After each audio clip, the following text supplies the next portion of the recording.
Hey everyone and welcome to today's Webflow tutorial. If you've ever wanted to add a sleek international phone input with a country picker to your Webflow forms, you're in exactly the right place. By the end of this walkthrough, you'll know how to set up an input field that lets your users quickly choose their country code, making your forms much more user-friendly, professional, and ready for a global audience. Now let's get started right away. For this tutorial, we're going to take advantage of a fantastic ready-made template created by Kazuhiro Oz Hashimoto. Honestly, this is a huge time saver and ensures we're building on well-tested foundations, so hats off to Kazuhiro for sharing it with the community. The first step is nice and straightforward. Click the clone button on the template in Webflow. If you're new to cloning, this basically duplicates the project into your own workspace, giving you a copy you can freely edit without affecting the original. It's a bit like making a photocopy of a document so you can scribble your own notes on it, no risk, no mess.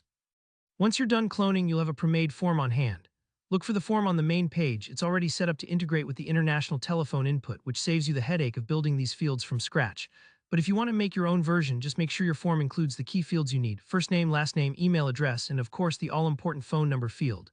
Don't forget a submit button to bring it all together. Alright, with your form in place, let's take care of the magic that powers the country picker. Head over to your homepage in Webflow and click on the gear icon to open the page settings. This is where you'll be able to access the custom code sections. Now, Kazuhiro has already provided some code snippets. Think of these as special instructions for your page that add all the country picker functionality behind the scenes. You'll see two areas for custom code, one for the head tag and one for the body tag. Carefully copy the provided code into the correct sections. The head tag is a bit like the blueprint for your page. It loads everything your phone input needs before the visual stuff shows up.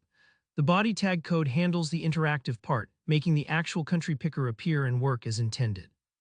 Don't rush it here. Copying and pasting code can feel intimidating, but Webflow makes it really simple, and you can always double-check to be sure everything is in the right spot. After you've pasted both codes, you're almost done. Click Publish to push all these changes live and see your beautiful new form in action. This might take a few moments. Don't worry if it feels like it's taking a bit longer than saving a usual page edit. Once published, open your site and try out the international phone input. Click on the phone number field and you'll see a country picker pop up, just like you see on major websites and apps. It's seriously satisfying. And that's it. You now have a slick, professional international phone input on your Webflow site.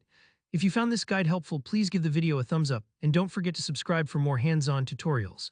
If you run into any issues or have ideas for future walkthroughs, drop a question or comment down below. I love hearing from you and helping you out. Thanks so much for watching, and I'll catch you in the next video.